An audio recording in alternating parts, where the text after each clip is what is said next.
आप सभी को नमस्कार। आज हम बात करने वाले हैं मध्य प्रदेश राज्य विशेष के पाठ्यक्रम पर कि मध्य प्रदेश राज्य विशेष का पाठ्यक्रम क्या है। जबकि हमने बात किया है इससे पूर्व में कि प्रारंभिक परीक्षा का क्या पाठ्यक्रम है। मेंस में भी हमने दो पेपरों को देखा था, प्रथम और द्वितीय पेपर प्रश्न पत्र को जीएस के देखा था। आज हम बात करने वाले हैं कि उस परीक्षा की तैयारी के लिए हमारी क्या रणनीति होनी चाहिए, किन बिंदुओं पर हमें ध्यान देने की आवश्यकता है और कुछ ऐसे भी बिंदु हैं जिनको हमें इसलिए ध्यान देना है क्योंकि वही बिंदु हैं जो हमारी सफलता में बाधक बनते हैं। तो उनसे कैसे दूर रहा जाए, इन सब के बारे में आज समग्र रूप से हम देखने वाले हैं। तो सबसे पहले प्रारंभिक परीक्षा का जो पाठ्यक्रम था वो हमने देखा था, किस तरह का पाठ्यक्रम है। तो एक बार फिर से देख लेते हैं क्या क्या चीजें हैं थोड़ी सी सरसरी निगाह से। सबसे पहले सामान्य अध्ययन का जो ये प्रश्न पत्र है 2 घंटे का है और 200 अंकों का है, ये चीज आपको क्लियर है। सामान्य अभिरुचि योग्यता जो सीसेट का पेपर बोलते हैं आप सब, ये भी 200 अंक का है। इस पर उतना ध्यान नहीं देना है यदि सप्ताह में पहले दिन से आप एक दिन भी, सप्ताह का जो शनिवार है और जो रविवार है उसको प्रत्येक दिन मतलब महीने में यदि 4 से 5 दिन आप इसको देते रहते हैं, रेगुलर देते रहते हैं हर सप्ताह के एंड पे, तो निश्चित रूप से आपको इससे घबराने की जरूरत नहीं होगी, चीजें अच्छी हो जाएंगी। अब सामान्य अध्ययन जो प्रथम प्रश्न पत्र है इसकी तैयारी कैसे किया जाए समग्र रूप से मैंने बताया है। आज हम बताने वाले हैं, आज हम बात करने वाले पाठ्यक्रम पे बात नहीं करेंगे, आज हम पाठ्यक्रम से हटकर बात करने वाले हैं कि किन चीजों की हमें ध्यान देने की आवश्यकता है जिससे हमारी सफलता जो है वो जल्द से जल्द हमारे नजदीक हमें हासिल हो अपनी सफलता। ठीक है, तो सबसे पहले हम बात कर लेते हैं मुख्य परीक्षा के पाठ्यक्रम में कि क्या है चीजें, उसके बाद उसी से हम जोड़ के आपको दिखाएंगे, पढ़ेंगे और देखेंगे। सबसे पहले आपने देखा क्या समझने वाली चीजें हैं यहाँ पे, समझने वाली है कि जो हमारा मुख्य परीक्षा है कितने प्रश्न पत्र आएंगे मुख्य परीक्षा में। ठीक है, प्रारंभिक की हमने डिटेल में चर्चा किया था। तो टोटल इसमें 6 प्रश्न पत्र हैं, आप देख रहे हैं टोटल 6 प्रश्न पत्र हैं, जिनमें यदि हम देखें तो सामान्य अध्ययन जो प्रथम प्रश्न पत्र है ये 300 अंकों का है, द्वितीय प्रश्न पत्र है ये भी 300 अंकों का है, इसी प्रकार से तृतीय प्रश्न पत्र जो साइंस टेक का होता है ये भी 300 अंकों का है, और ये जो चतुर्थ प्रश्न पत्र है हमारा चौथा प्रश्न पत्र है ये भी 200 अंकों का है। यहाँ से देखिएगा कि जब दर्शन शास्त्र, मनोविज्ञान और लोक प्रशासन वाला जो हमारा पेपर है वो कितने अंकों का है, 200 अंकों का है, और जो फर्स्ट हमारा इतिहास भूगोल इसमें आता है ये 300 अंकों का है, सेकंड में राज व्यवस्था अर्थव्यवस्था आती है ये भी 300 अंकों का है, और जो थर्ड वाला पेपर है हमारा जो साइंस टेक का है ये भी 300 अंकों का है। मतलब साइंस टेक और इतिहास भूगोल अर्थव्यवस्था और राज व्यवस्था ये सारे समान रूप से एक जितने भी अंक हैं 300 अंकों में ये बांटा गया है पेपर। इसके बाद जो सामान्य अध्ययन का चौथा जहाँ पे दर्शन शास्त्र जोड़ा गया है, मनोविज्ञान जोड़ा गया है और लोक प्रशासन जोड़ा गया है, ये 200 अंकों का है, ये आपको पता होना चाहिए। सामान्य हिंदी जिसमें व्याकरण भी समाहित है ये 200 अंकों का पूछा जाता है, और ये जो लेखन वाला है, निबंध लेखन वाला है, ये 100 नंबर का है। इसके अतिरिक्त 175 नंबर का साक्षात्कार भी है। अब हम बात करेंगे कि जो प्रश्न पत्र हैं हमारे किस तरह से प्रश्न पूछे जाएंगे। देखिए प्रथम प्रश्न पत्र यदि हम देखें, सिलेबस डिटेल में देखते हैं प्रथम प्रश्न पत्र के, और आप सबको क्या करना है, विधिवत तैयारी करना है, किसी भी प्रकार की कोई कमी नहीं होने देना है अपनी तैयारी में, और इसको बहुत ही विधिवत रखना है। जो हमारा प्रश्न पत्र था सबसे पहला हमने देखा था, क्या देखा था, हमने देखा था कि जो हमारा प्रश्न पत्र होता है चाहे हम प्रथम पेपर की बात करें या द्वितीय की बात करें, तो क्या देखने को मिलता था कि जो भी हमारा प्रथम या द्वितीय की बात करें तो जो भी हमारा प्रश्न पत्र होता था 300 अंकों का होता था, और इस 300 अंकों को 2 भागों में बांटा जाता था। मतलब 300 को प्रथम प्रश्न पत्र जो 300 का है इसको 2 भागों में बांट दिया जाता था, 150, और इसी तरह से जो द्वितीय प्रश्न पत्र हमारा है राज व्यवस्था और अर्थव्यवस्था का, उसको भी 300 नंबर का होता था, उसको भी 2 भागों में बांट दिया जाता था, 150, और ये जो 150 है पुनः इसको 5 भागों में बांटा जाता था 30 के, मतलब एक खंड में 30, और इस तरह से 5 भागों में बांटा जाता था, और फिर 5 भागों में इसी दूसरे भाग को भी बांटा जाता था। टोटल अब जो ये 30 था इसमें देखने वाली बात क्या थी कि सबसे पहले इससे विस्तृत उत्तरीय लॉन्ग जो आंसर होता था वो एक पूछा जाता था, मध्यम उत्तरीय जिसको लघु उत्तरीय बोलते हैं वो 2 प्रश्न पूछे जाते थे, और अति लघु उत्तरीय 3 प्रश्न पूछे जाते थे। इस प्रथम और द्वितीय प्रश्न पत्र में ये इन चीजों की समानता है। और जो ये नंबर होता था ये 11 नंबर के होते थे, ये 5 नंबर के होते थे, तो 5 गुणे 2 हो गया, और ये 3 नंबर के होते थे। तो टोटल इस प्रकार से तीनों को जोड़ने पे हमें 30 प्राप्त होता था। तो जो हमारा पेपर है प्रथम और द्वितीय पेपर प्रश्न पत्र का, उसको हमने देखा कि किस तरह से डिवाइड किया गया है, और उसको भी पुनः 5 भागों में बांटा गया है। सबसे पहले प्रश्न पत्र को 2 भागों ए बी में बांट दिया गया है, आ बा में, और आ और बा को पुनः 30-30 अंकों के 5 खंड में डिवाइड किया गया है, बांटा गया है। ये दोनों चीजें आपको प्रथम प्रश्न पत्र और द्वितीय प्रश्न पत्र में देखने को मिलेगी, समानता है। अब यहाँ पे क्या देखना है हमें कि जो हमारा प्रथम प्रश्न पत्र है, जो हमारा प्रथम या द्वितीय किसी की भी बात करें, तो जो अति लघु उत्तरीय प्रश्न है, अति लघु उत्तरीय प्रश्न ये जो दिए हुए हैं, अब देखिए आपकी एक खंड में 3 अति लघु उत्तरीय दिए हुए हैं, तो कितने खंड बन रहे हैं? 5 खंड इधर से बन रहे हैं, मतलब 15 प्रश्न यहाँ से, 15 प्रश्न वहां से, लगभग 30 प्रश्न ऐसे होंगे जो अति लघु उत्तरीय होंगे। और अति लघु उत्तरीय प्रश्न को हमें फिर देखना है कि कितने शब्दों में इसको लिखना है।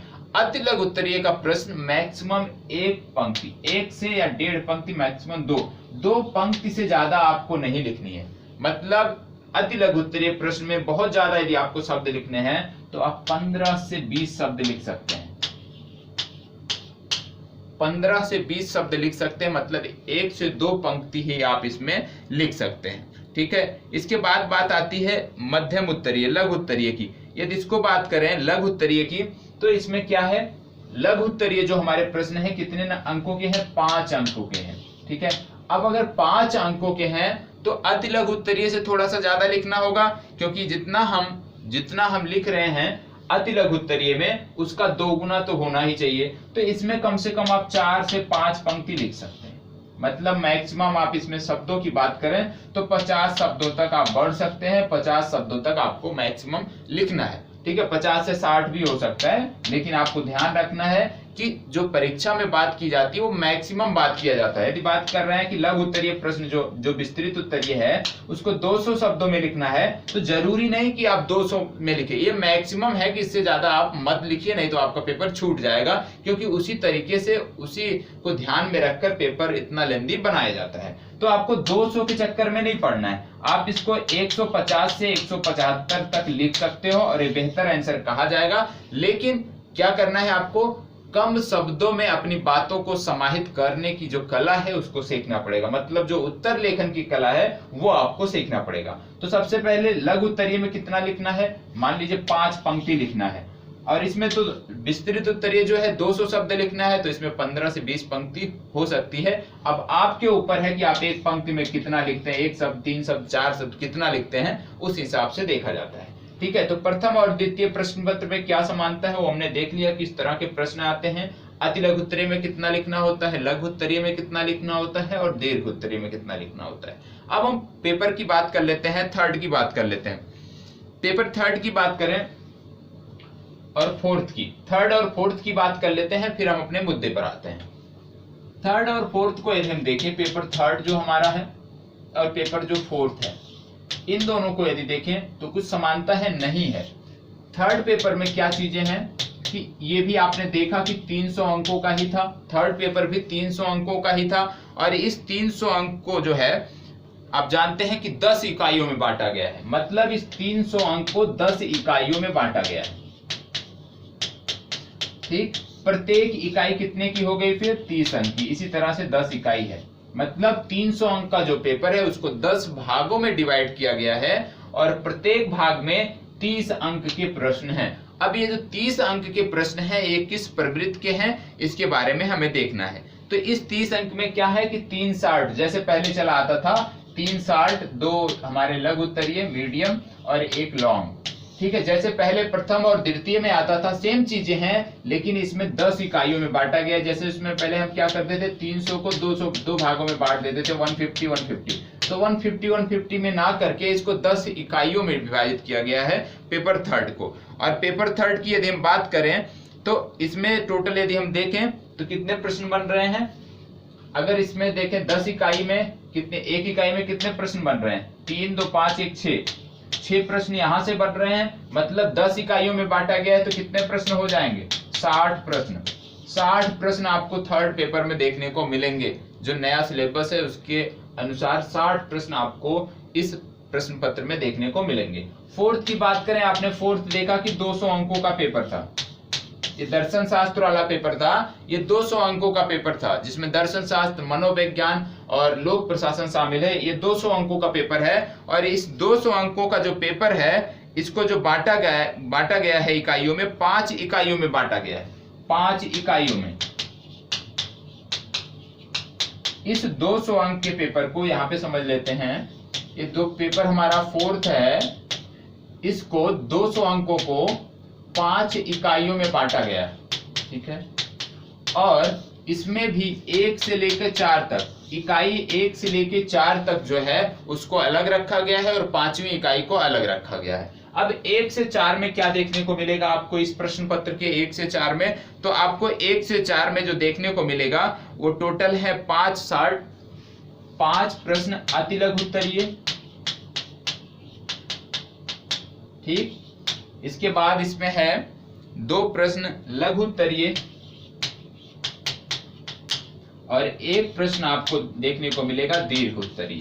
मतलब जो चौथा पेपर है हमारा दर्शन शास्त्र वाला, उसके 200 नंबर के प्रश्न पूछे जाने हैं और इस 200 अंकों को 5 इकाइयों में विभाजित किया गया है। 5 में से जो 1 से लेकर 4 तक की इकाई है उसमें 5 अति लघु उत्तरीय प्रश्न, 2 लघु उत्तरीय और 1 दीर्घ उत्तरीय प्रश्न आपको देखने को मिल रहे हैं। अब इसमें जो है अंकों में भी अंतर है, जैसे आपने अभी पहले देखा प्रथम, द्वितीय और थर्ड पेपर में क्या था, अति लघु उत्तरीय जो होता था वो 3 अंकों का होता था, कम से कम 3 अंकों का। लेकिन यहाँ पे ऐसा नहीं है, यहाँ पे जो अति लघु उत्तरीय है उसको 2 अंकों में समाहित किया गया, मतलब 2 अंकों का होगा, ठीक है। और लघु उत्तरीय ये 5 अंकों का होगा। और जो दीर्घ उत्तरीय है वो जैसे अभी तक होता था, क्या है, 20 अंकों का होगा, ये 20 अंकों का होगा, ठीक है। अभी तक हम मैक्सिमम 11 अंक तक जो लघु उत्तरीय प्रश्न के बाद दीर्घ उत्तरीय हमारा होता था, मैक्सिमम या विस्तृत उत्तरीय वो 11 अंकों का होता था। लेकिन जो पेपर फोर्थ है इसमें 20 अंकों का होगा, मतलब 4 इकाई में हमने बांटा, 4 में से क्या है कि कितने अंक बन रहे हैं, यहाँ से 5 दूना 10 अंक, यहाँ से बन रहे हैं 10 अंक और यहाँ से बन रहे हैं 20 अंक, मतलब 1 इकाई से 40 अंक आ रहे हैं। और प्रश्न को कितने इकाइयों में बांटा है, 5 इकाई में, लेकिन पहले से 4 में ये चीजें देखने को मिल रही है, मतलब 160 अंक जो है आपको इस तरह से देखने को मिलेंगे। इस तरह के प्रश्न रहेंगे जो 160 अंकों के होंगे। अब बात आती है 5वीं इकाई की। अब बात आती है 5वीं इकाई की। 5वीं इकाई में क्या है, इन चीजों को यदि देखें तो 5वीं इकाई में क्या दे दे रहे हैं, ये केस स्टडी दे रहे हैं। केस स्टडी आपको करना है और 2 केस स्टडी होगा, 20 अंकों का होगा, मतलब 40, ठीक है। ये पेपर फोर्थ में है। पहले आपको इतने सारे प्रश्न देखने को मिलेंगे 4 इकाइयों में। 4 इकाइयों में यदि हम देखें तो 20 अति लघु उत्तरीय हो गए, इसके बाद इसमें से हो गए 8 जो है लघु उत्तरीय और 1 ये हो गया लगभग 4। मतलब पेपर जो आपका फोर्थ है दर्शन शास्त्र वाला, लोक प्रशासन वाला, उसमें आपको 20 अति लघु उत्तरीय प्रश्न रहेंगे प्रश्न पत्र में, 8 लघु उत्तरीय रहेंगे, 4 विस्तृत उत्तरीय रहेंगे और 2 केस स्टडी रहेगी जो 20-20 अंकों की होगी। तो इससे समझने पे आपको क्या आता है भी बताता हूं मैं। इन सारी चीजों से देखने से आपको क्या समझ में आता है उसकी चर्चा अभी हम करेंगे। लेकिन एक बार फिर से हम लौटते हैं अपने प्रश्न पत्र पर, उसमें देखते हैं कि क्या चीजें फोर्थ तक तो हमने देख लिया। 5th हिंदी लेखन का जो है और 6वां पेपर जो है उसके बारे में हमें बात करनी है, उन चीजों के बारे में हम देख लेते हैं, ठीक है। द्वितीय प्रश्न पत्र ये हो गया, तृतीय हो गया और ये हो गया हमारा चतुर्थ तक हमने बात कर लिया है। इन दोनों की बात करना रह गया था, तो इनकी बात हम यहां से कर लेते हैं, समझ लेते हैं कि 5वें और 6वें पेपर में क्या चीजें हैं, किन चीजों की चर्चा की गई है। तो जो हमारा 5वां प्रश्न पत्र है, 5वां जो प्रश्न पत्र है आप जानते हैं व्याकरण वाला प्रश्न पत्र है। तो इसमें क्या चीजें हैं, सबसे पहले 5वां प्रश्न पत्र या प्रश्न पत्र सामान्य हिंदी का होगा। पहला प्रश्न लघु उत्तरीय होगा जिसमें कुल 20 प्रश्न होंगे। मतलब जो पहला खंड है उसमें 20 प्रश्न होंगे, लघु उत्तरीय का होगा और इसमें 20 प्रश्न होंगे जिनका उत्तर 1 या 2 पंक्तियों में देना होगा। ठीक है, तथा आंतरिक विकल्प नहीं रहेगा। प्रत्येक प्रश्न 3 अंकों का होगा। मतलब जो पंचम प्रश्न पत्र है व्याकरण वाला, उसमें पहले खंड में 20 प्रश्न होंगे और ये जो 20 प्रश्न हैं ये प्रत्येक 3 अंकों के होंगे। मतलब यहां से हो गए 60 अंक। ठीक है, फिर इसके बाद है 60 अंकों का होगा।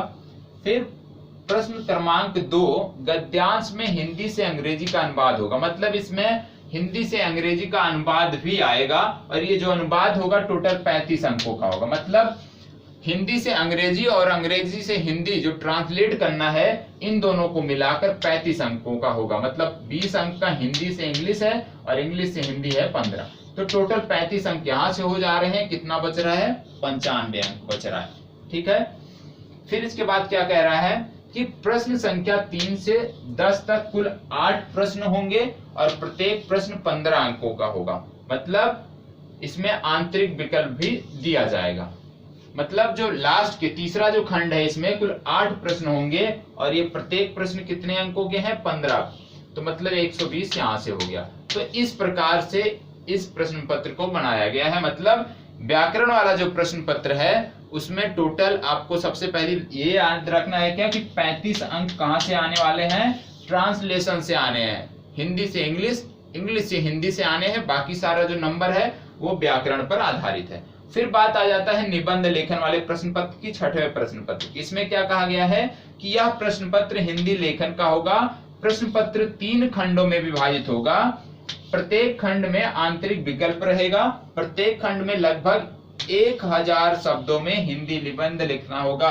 मतलब याद कर लीजिए कि आपको प्रयास क्या करना है, उत्तर लेखन के साथ साथ 1000 शब्दों में निबंध लेखन का भी प्रयास करना है। ठीक है, द्वितीय खंड में 200 शब्दों में मतलब 250 शब्दों में भी निबंध लिखना है। ठीक है, और तृतीय में इसमें भी हिंदी में निबंध लिखना है। मतलब जो निबंध लेखन का है प्रश्न पत्र लास्ट वाला, उसमें सबसे पहले 3 निबंध आपको लिखने हैं। पहला 1000 शब्दों में लिखना है, दूसरा जो है 250 शब्दों में लिखना है और तीसरा भी 250 शब्दों में लिखना है। ठीक है, तो आपको याद रखना है कि आप जब उत्तर लेखन कर रहे हैं 200 शब्दों का कर रहे हैं तो उसी के साथ एक दिन रविवार का रख लीजिए और रविवार में आपको क्या करना है, कम से कम एक एस्से राइटिंग का अभ्यास करना है, वो भी नियमित करना है। तो प्रश्न पत्र में क्या चीजें थी उन सब की चर्चा हमने कर लिया है। अब हम बात करते हैं परीक्षा की रणनीति पर कि हमारी रणनीति क्या होनी चाहिए इस परीक्षा को पास करने के लिए। ठीक है, तो सबसे पहले पीटी की बात हमने कर लिया है कि प्रारंभिक परीक्षा किस तरह से क्वालिफाई किया जाए, उसकी बात किए हैं, लेकिन अभी यहाँ फिर से कर लेते हैं। सबसे पहले पीटी को देख लेते हैं। पीटी में क्या है आप जानते हैं, फैक्ट पूछे जाते हैं, एमपी से जुड़े हुए भी फैक्ट आते हैं, नेशनल और इंटरनेशनल से जुड़े हुए करंट अफेयर्स, प्लस इसके बाद जो हमारा कोर सब्जेक्ट है उनसे प्रश्न आते हैं। ठीक है, तो इसके लिए हमें क्या करना होगा? सबसे पहले एमपी विशेष से बहुत प्रश्न पूछे जाते हैं, तो आपको एमपी विशेष अच्छे से उसका जो फैक्ट है वो सारी आपकी चीजें रटी होनी चाहिए। अब इसमें समझने की चीज नहीं है, पीटी में ज्यादातर रटने की चीज है। ठीक है, तो पता होना चाहिए। दूसरी बात क्या आती है कि एमपी से जुड़े आप जानते हैं कि एमपी जो है वन्य जीव बाहुलता वाला क्षेत्र है, एक प्रकार से वन्य जीव संसाधनों वाला क्षेत्र है। तो यहाँ से क्या होते हैं कि वन्य जीव राष्ट्रीय अभ्यारण्य या कोई वन्य जीव है उससे जुड़ी हुई कौन सी परियोजना चल रही है, इस तरह के प्रश्न भी देखे जाते हैं, पूछे जाते हैं। दूसरी बात आती है एमपी से, जैसे आपने देखा कि किसी खनिज से संबंधित प्रश्न पूछ लिया गया, किसी क्षेत्र में होता है, तो आपको इसके लिए क्या करना है, इंडिया ईयर बुक आती है, आप जानते हैं। ठीक है, ऐसे आपको यहाँ पे कराया जाएगा, संस्थान में बताया जाएगा, डिटेल उपलब्ध कराया जाएगा। लेकिन यदि आप स्वयं से भी करना चाहते हैं तो इंडिया ईयर बुक आती है, क्योंकि जो मध्य प्रदेश राज्य सरकार का जो खनिज संसाधन मंत्रालय है उसके जो आंकड़े हैं वो 2015 के, मैंने अभी आज ही चेक किए तो उसमें 2015 के आंकड़े दिए गए हैं। लकीर चल रहा है 2020, तो उस आंकड़े से आपका कुछ होने वाला नहीं है।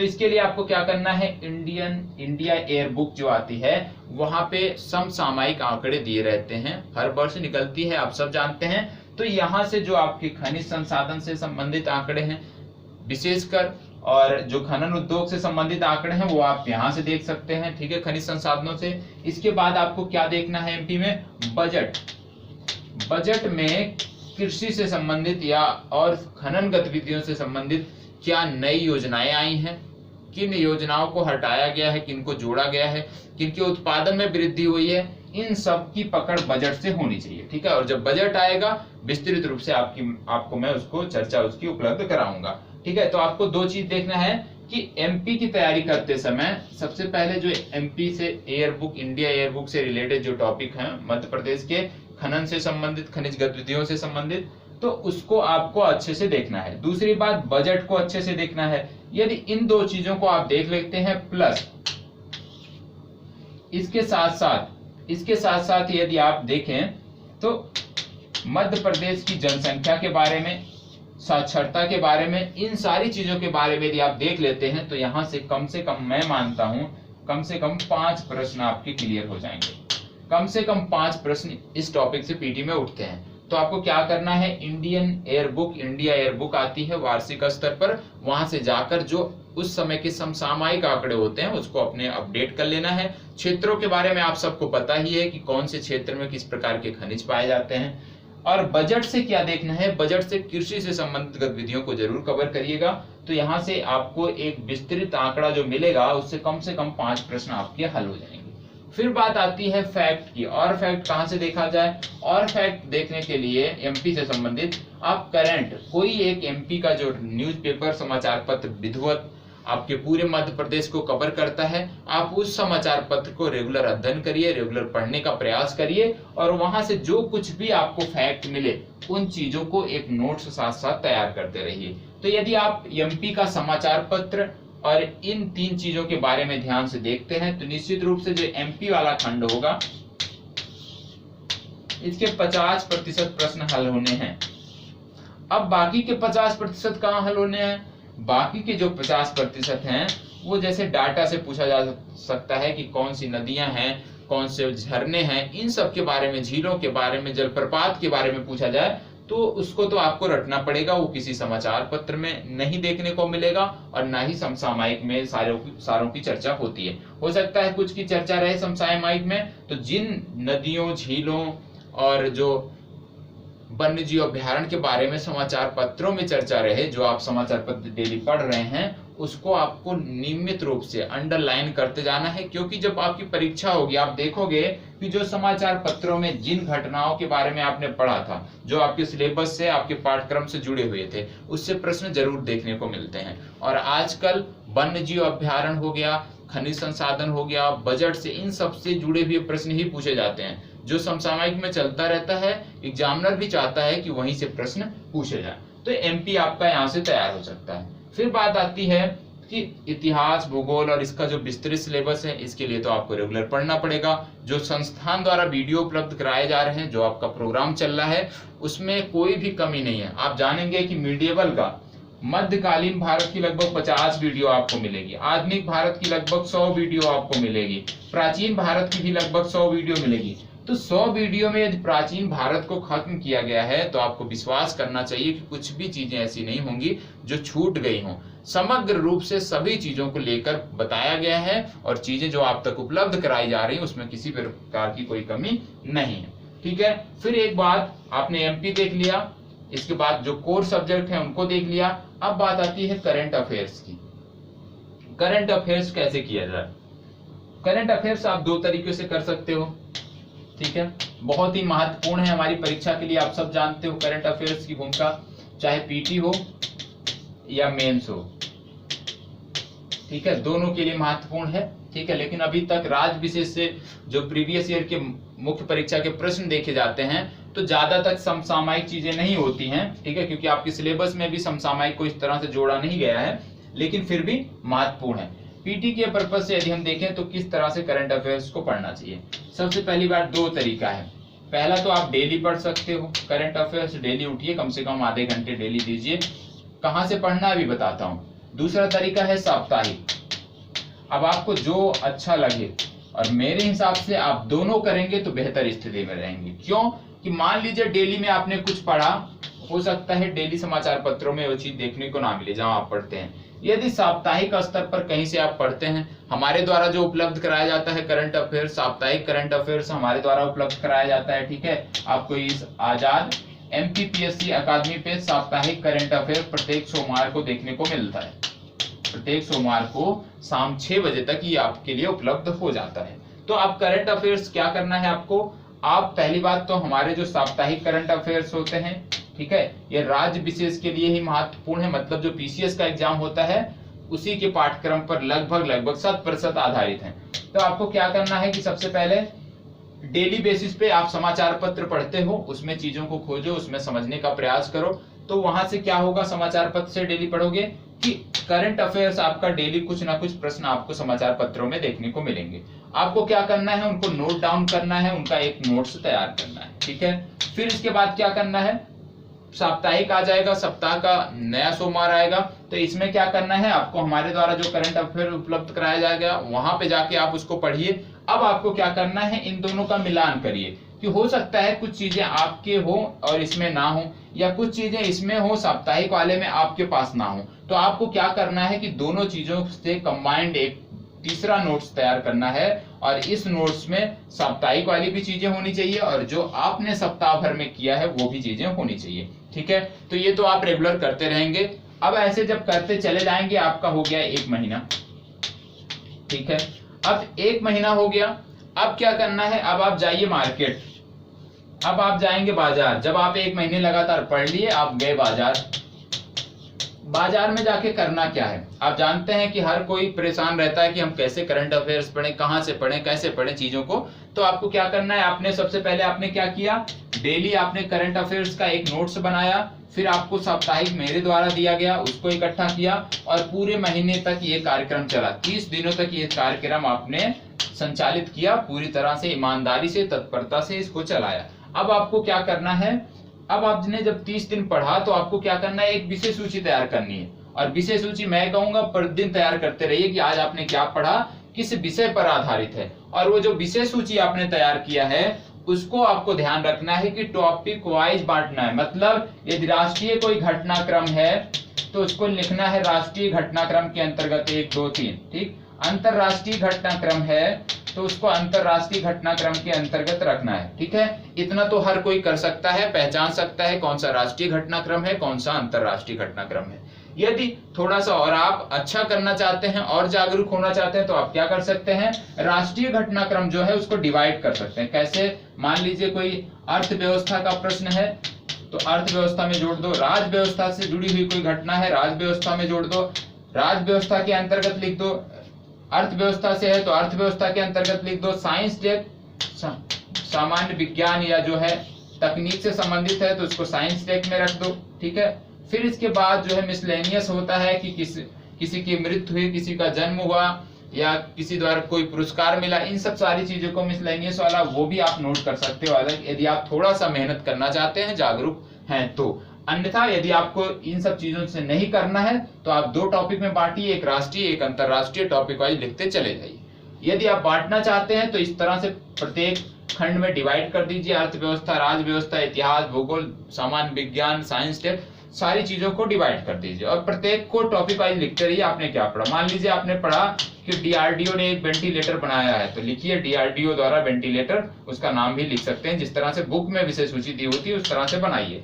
अब आपको क्या करना है, जब आपने पूरे 1 महीने इसको बना लिया, पूरे 1 महीने इसको बना लिया तो आपको जाना है बाजार।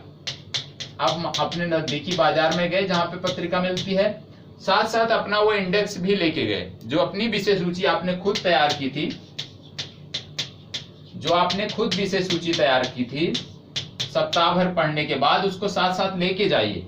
और जो बाजार की पुस्तिका है, ठीक है, मान लीजिए बाजार में 3 बुक है, करंट अफेयर्स की 3 बुक आती है, मान लीजिए 3 बुक आपके बाजार में उपलब्ध है। आपको क्या करना है, किसी एक को उठाना है। ठीक है, अब क्या करना है, अपनी जो विषय सूची जो सप्ताह भर में आपने पढ़ा, हमारे द्वारा जो पढ़ाया गया, उसकी विषय सूची को इस बुक के विषय सूची से मिलान करना है। ठीक है, तो जरूर है, निश्चित रूप से कुछ चीजें मिलेंगी। मान लीजिए 40% चीजें मिल गई, मान लीजिए 40%, कम से कम तो इतना तो मिलना है। मान लीजिए 40% चीजें मिल गई, दोनों में मैच हो गई।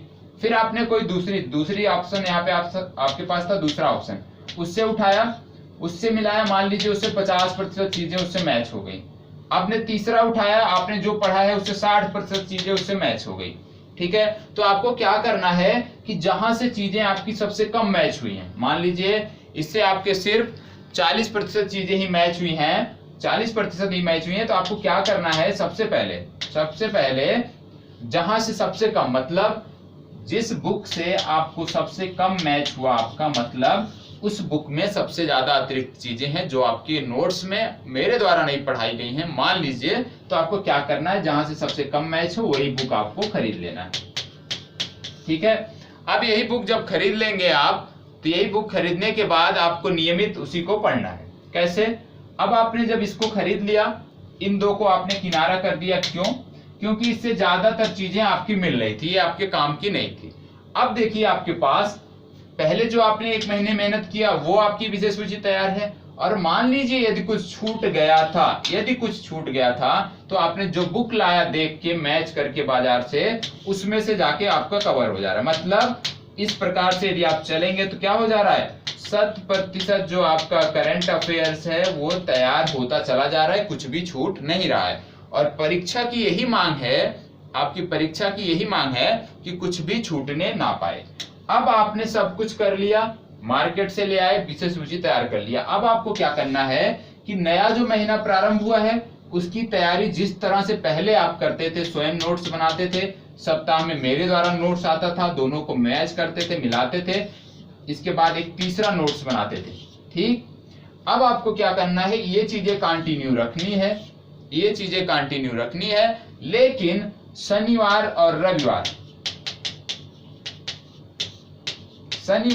रविवार को अपने लिए अतिरिक्त समय निकालना है। क्यों निकालना है? इस दिन जो आपने पिछले महीने की बुक खरीद के लाई, बाजार से पुस्तिका लाई, जो आपने करंट अफेयर्स की, जो चीजें ना मैंने पढ़ाई थी, ना आपने पढ़ा था, ना आपने देखा था, उन चीजों को इन 2 दिनों में खत्म करना है। मतलब जो हमारा प्रीवियस मंथ का जो हमारा कंटेंट बचा हुआ था, उसको हमें शनिवार और रविवार में खत्म करते चलना है, और लगातार जो हमारा नया महीना चल रहा है इसमें भी अपने चीजों को रन कराते चलना है। तो इस तरह से यदि आप चलेंगे तो सबसे पहली बात कि करंट अफेयर्स बहुत विधिवत ढंग से तैयार होगा। और आप सबकी जो आशंका रहती है, मेरे से बहुत सारे लोग पूछते हैं कि कौन सी बुक पढ़ें सर करंट अफेयर्स की, तो ये जो कौन सी बुक है इसका जवाब आपको मिल गया होगा कि कौन सी बुक पढ़नी है आपको। जब आप रेगुलर मेहनत करेंगे और इसके बाद चीजों को जाके देखेंगे तो आपकी ये चीज होगी। अब आपके पास मान लीजिए पूरे महीने के कंटेंट हो गए,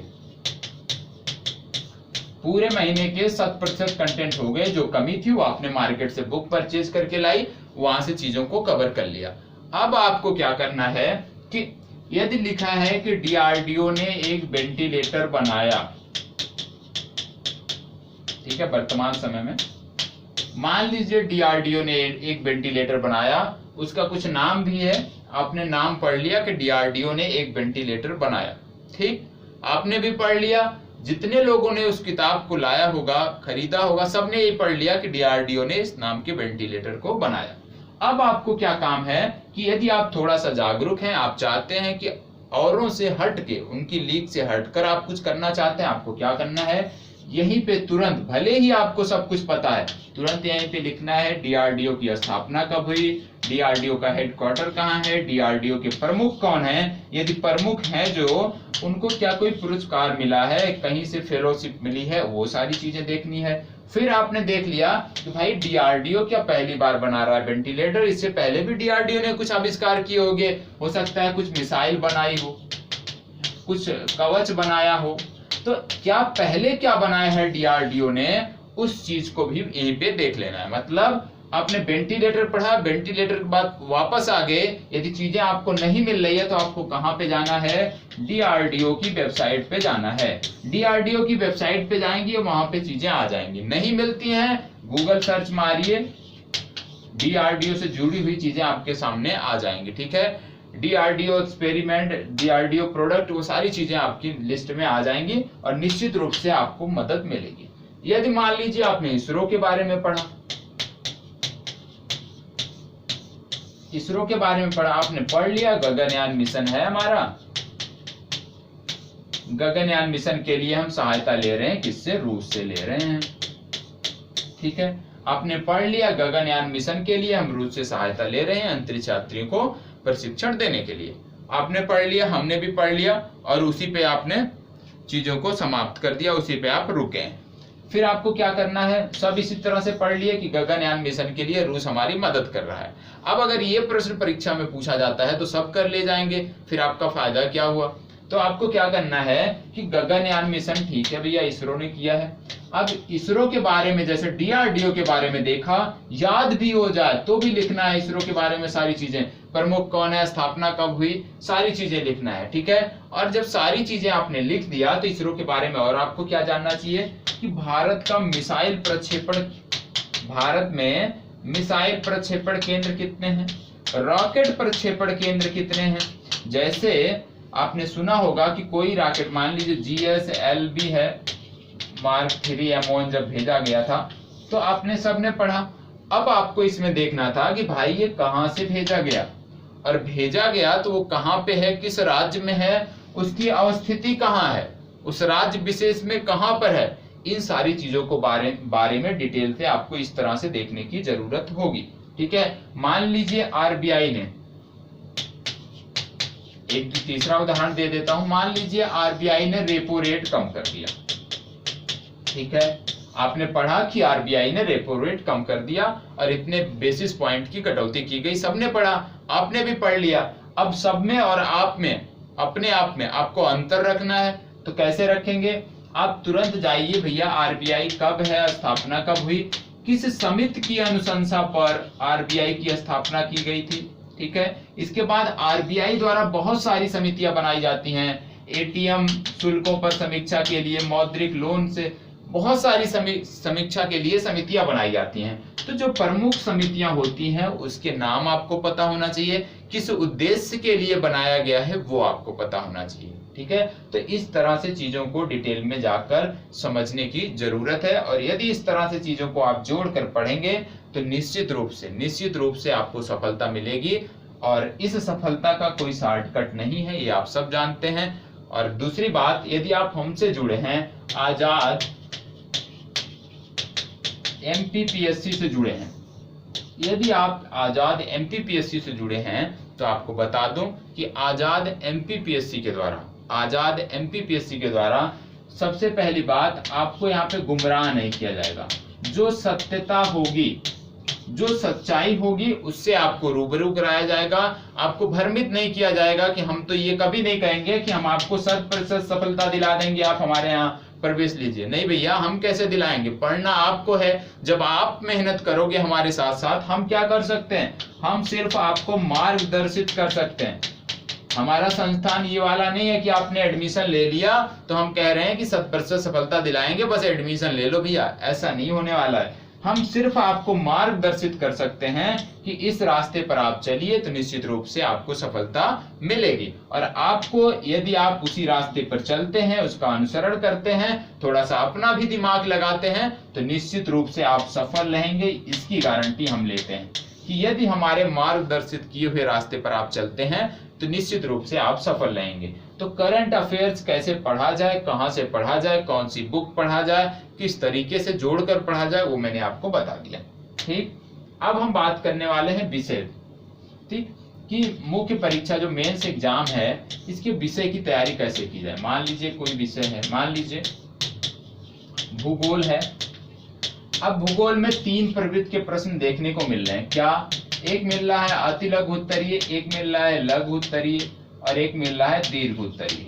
ठीक, अति लघु उत्तरीय, लघु उत्तरीय, दीर्घ उत्तरीय। अब हमें अपनी तैयारी कैसे करनी है, किस तरह से, क्योंकि हमें लिखना है।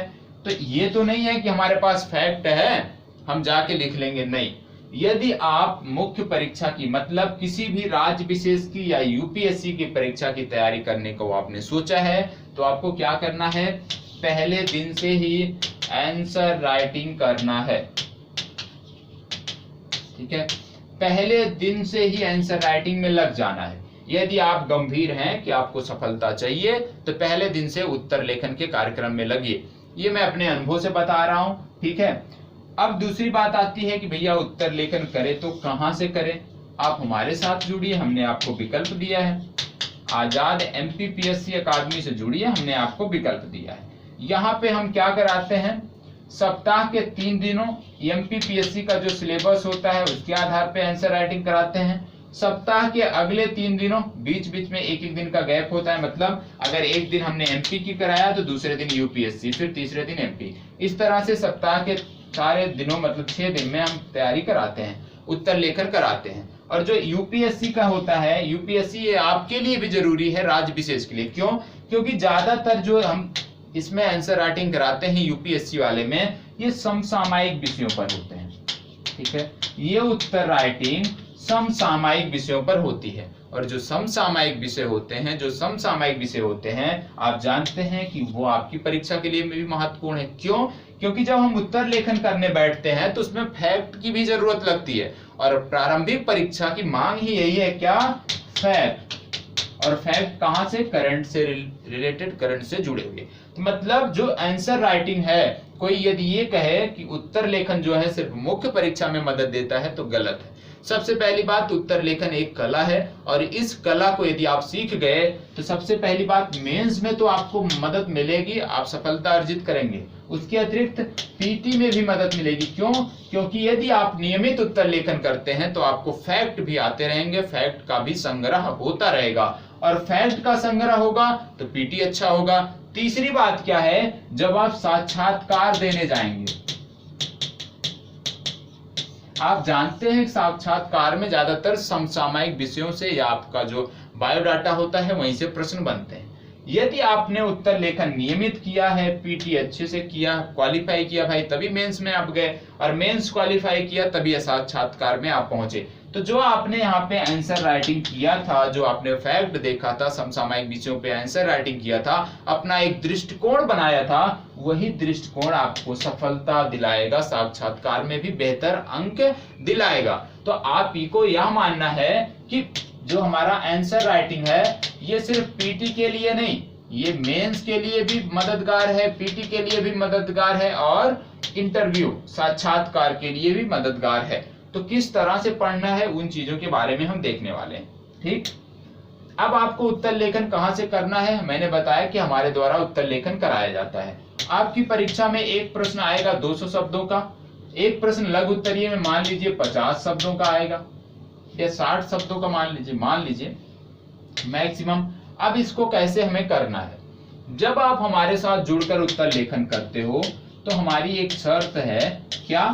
आप हमारे साथ उत्तर लेखन करो। यदि मान लीजिए हमने कोई प्रश्न दिया कि भैया पुलिस सुधार भारत में समय की मांग है, इस पर टिप्पणी करें या इस कथन की समीक्षा करें। पुलिस सुधार वर्तमान भारत की महती आवश्यकता है, क्यों? अब अगर पुलिस सुधार पे आपको लिखना है तो आप सबसे पहले लिखो 200 शब्दों में पुलिस सुधार पर।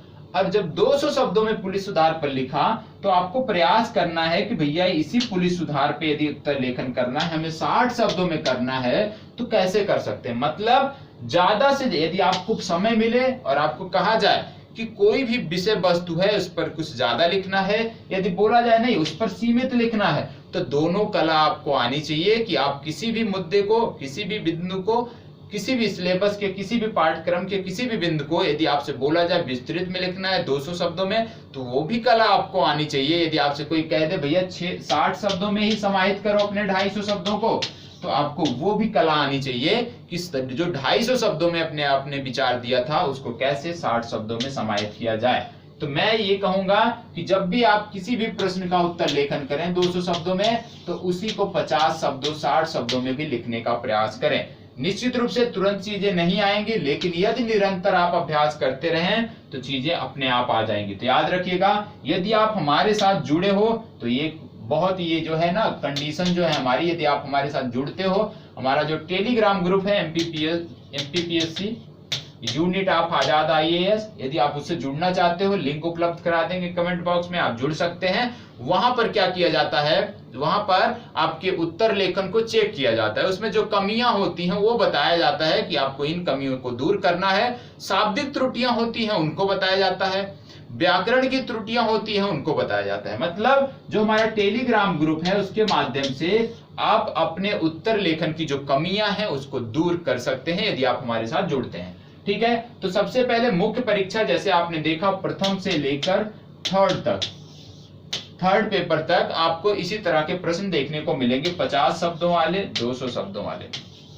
ठीक, तो इसके लिए जरूरी है उसी प्रश्न को 200 शब्दों में लिखिए, उसी को 50 में लिखिए। और ये कला यदि आपके अंदर विकसित हो गई तो कोई भी आपको MPPSC में अपना स्थान बनाने से नहीं रोक सकता है। ठीक है, अब बात आती है विषय को तैयार कहां से किया जाए। आप हमारे साथ जुड़ रहे हो, आजाद ग्रुप से जुड़ रहे हो, तो निश्चित रूप से आपको समस्त मटेरियल विस्तृत रूप में उपलब्ध कराया जाएगा। आपको क्या करना है कि जिस भी मुद्दे को आप पढ़ें, मान लीजिए जो हम उत्तर लेखन कराते हैं वो अलग है, उसकी चर्चा अभी नहीं करनी। ठीक है, आपको क्या करना है, MPPSC का मेंस का प्रीवियस ईयर का पेपर आता है, उसको खरीद लेना है। उसमें टॉपिक वाइज होते हैं डिटेल, ठीक है, पेपर वाइज, टॉपिक वाइज। अब आपने मान लीजिए इतिहास की, प्राचीन इतिहास या इतिहास की किसी भी खंड की कोई वीडियो आप देखते हैं हमारे संस्थान द्वारा जो आपको उपलब्ध कराई गई। अब ये जिस भी टॉपिक से जुड़ा है, मान लीजिए ये जुड़ा है कि 1857 की क्रांति से जुड़ा है, तो आपको क्या करना है, आपने पूरा पढ़ लिया इसको। अब आपको ये समझना है कि जो आपने पढ़ा वो आपके दिमाग में कुछ बचा है या नहीं। तो आपको क्या करना है, जो आपने समय दिया वो आपने उसका उपयोग हुआ या नहीं। तो क्या करना है कि इस बुक पे जाना है, जो आपने प्रीवियस ईयर की बुक लिया है इस पर जाना है और देखना है कि 1857 की क्रांति से जुड़े हुए कितने प्रश्न परीक्षा में आज तक पूछे गए हैं, और जो भी पूछे गए हैं क्या वो आपके समझ में आ रहे हैं, उनकी भाषा समझ में आ रही है। यदि आ रही है तो उसमें किसी एक का उत्तर लेखन अच्छे से कर दीजिए, आपको भी विश्वास हो जाएगा। जो आपका डर है कि आप लेखनी कर पाएंगे कि नहीं, आपका विश्वास हो जाएगा। दूसरी बात, जब आप लेखनी करने बैठोगे तो आपको कुछ कमियां भी मिलेंगी कि आपके उत्तर लेखन में ये कमियां हैं। कैसे मिलेंगी, आप कोई भी अपना उत्तर लिखो उसको स्वयं से एक बार चेक करोगे तो जरूर शाब्दिक त्रुटियां या जो भी कमियां होंगी देखने को मिलेंगी। तो इस तरह से आपकी कमियां भी दूर होगी। ये जो कला है हमारी उत्तर लेखन का, ये भी सीखोगे, आपका टॉपिक भी तैयार होगा। इसी तरह से आपको पता है कि जो भी आपको डिटेल में यहाँ से उपलब्ध कराया जा रहा है, ठीक है। अब यहाँ से जब डिटेल में उपलब्ध कराया जा रहा है तो आपको क्या करना है कि प्रत्येक दिन आप टारगेट रखो 2 वीडियो का, 2 विषय का। मान लीजिए आपने इतिहास एक इधर पढ़ा, एक वीडियो देखा 1 घंटे, आधे घंटे, 2 घंटे की जो है, फिर आपने भूगोल पढ़ा। 2 विषय कोई भी आप स्वेच्छा से ले सकते हैं। अब एक उत्तर लेखन इसका करिए, एक उत्तर लेखन इसका करिए, मतलब एक साथ 2 विषय लेकर चलिए। क्यों 2 विषय? हो सकता है कभी आपका इतिहास पढ़ने का मन ना करे, या इतिहास पढ़ते पढ़ते आपका दिमाग जो है कह रहा है भैया अब इतिहास नहीं पढ़ना है 1 घंटे 2 घंटे से ज्यादा। तो आपको क्या करना है, किसी दूसरे विषय से अपने आप को जोड़ना है, क्योंकि आपको पढ़ने के लिए बैठे हैं आपको समय अपना बेकार नहीं करना है। तो आप भूगोल पे चले जाइए, यहाँ से कुछ चीजें सीखिए और यहाँ का उत्तर लेखन करिए, ठीक है। तो कहने का मतलब है, और हाँ लास्ट एक चर्चा हम कर लेते हैं निबंध। निबंध कैसे लिखा जाए? निबंध में आपने देखा क्या 1000 शब्दों का है, 250 शब्दों का है और 250।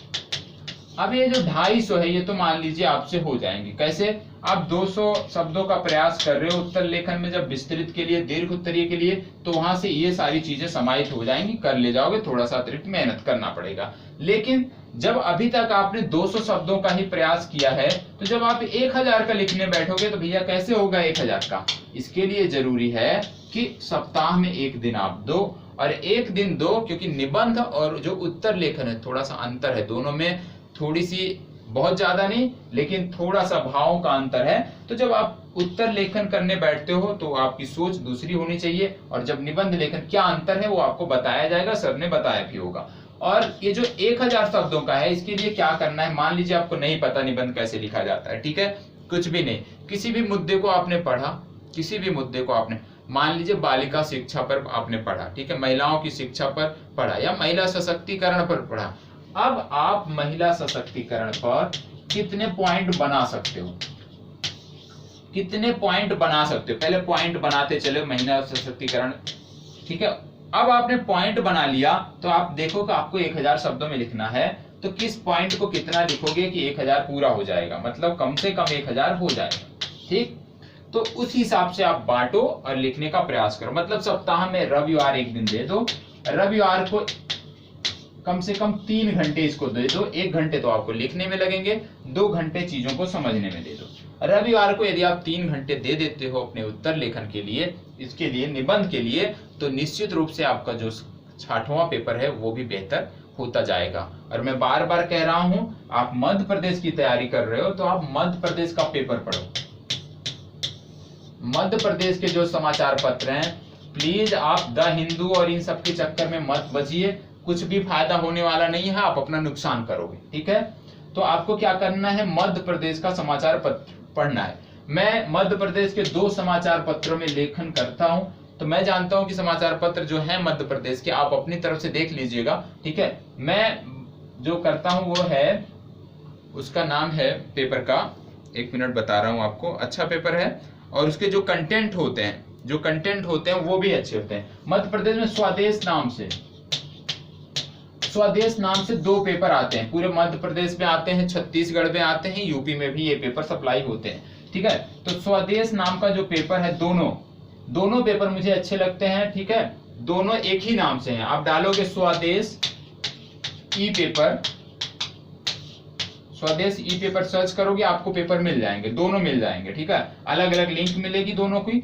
तो आप पहले जाके, क्योंकि मध्य प्रदेश के बहुत ज्यादा समाचार पत्र के बारे में मुझे नहीं पता, लेकिन इन दोनों में मैं खुद निबंध लेखन या संपादकीय लेखन करता हूं, तो मुझे पता है कि ये 2 पेपर जो हैं अच्छे हैं। और इनमें आप जाके क्या देखना है, मध्य प्रदेश की पढ़ने की बात मैं क्यों कर रहा हूं, कोई भी पेपर पढ़िए लेकिन मध्य प्रदेश से जुड़ा हुआ। क्यों, जैसे आपने पढ़ा राष्ट्रीय संस्करण पढ़ा, आपने मान लीजिए राष्ट्रीय संस्करण दैनिक जागरण का पढ़ा, जो लोग पढ़ते हैं, ठीक है। तो आपको राष्ट्रीय संस्करण में, क्योंकि आप मध्य प्रदेश से जुड़े हो, मध्य प्रदेश का एग्जाम देना है, तो जो एमपी का घटनाक्रम होगा, राष्ट्रीय संस्करण में एमपी के घटनाक्रम को उतनी तवज्जो नहीं दी जाएगी। इसके लिए जरूरी है कि आप मध्य प्रदेश से निकलने वाला कोई पेपर पढ़ो, मध्य प्रदेश से छपने वाला कोई पेपर पढ़ो। तो इससे क्या होगा आपका, कि मध्य प्रदेश राज्य विशेष के बारे में जो भी घटनाक्रम होंगी, उसके बारे में आपको डिटेल से यहाँ पे मिल जाएगा। और इसको पढ़ोगे तो जो एमपी का खंड है आपके प्रारंभिक परीक्षा में या मुख्य परीक्षा में, वो चीजें बेहतर होती जाएंगी। तो आपको क्या करना है कि एमपी का कोई भी पेपर पढ़ो, मैं किसी एक को रिकमेंड नहीं कर रहा हूं, कोई भी पेपर जो भी आप मध्य प्रदेश से, लेकिन शर्त है कि मध्य प्रदेश से निकलता हो, तो उसको पढ़ो, उसको पढ़ने की आदत डालो, निश्चित रूप से चीजें बेहतर होंगी। यदि आप अतिरिक्त पढ़ना चाहते हो, अतिरिक्त और पढ़ना चाहते हो एडिटोरियल, आप अमर उजाला देखो, अमर उजाला का संपादकीय देखो, पायनियर आता है, हिंदी दैनिक है, इसका संपादकीय देखो, बहुत ही उत्कृष्ट लेवल के संपादकीय लेख इस पे आपको देखने को मिलते हैं। तो आप जो है ना, पुरानी जो लीग से लोग चल रहे हैं उनको फॉलो करना बंद करो। राष्ट्रीय संस्करण दैनिक जागरण कोई मतलब नहीं बनता।